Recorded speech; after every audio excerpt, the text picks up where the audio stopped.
Sennheiser is one of the best-known companies in the world of audio and, nevertheless, has never become a consumer speaker.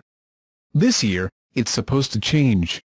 At today's CES, Sennheiser began to show a prototype soundbar that it intends to release by the end of 2018. The body of the prototype is unfinished, but the speakers are working.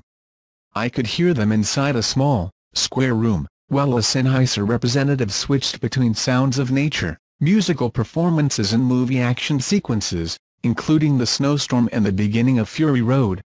But I did not need to listen to half of that to realize that Sennheiser's first soundbar sounded much better than any soundbar should.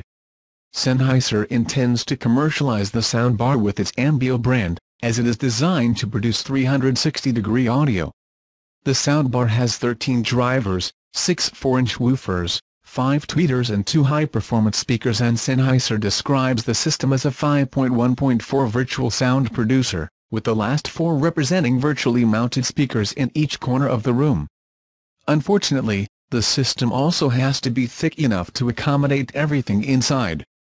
I could not clearly distinguish the 10 of those virtual speakers. But as Sennheiser exchanged its soundbar and audio for a real surround sound setup, it was sometimes hard to tell the difference.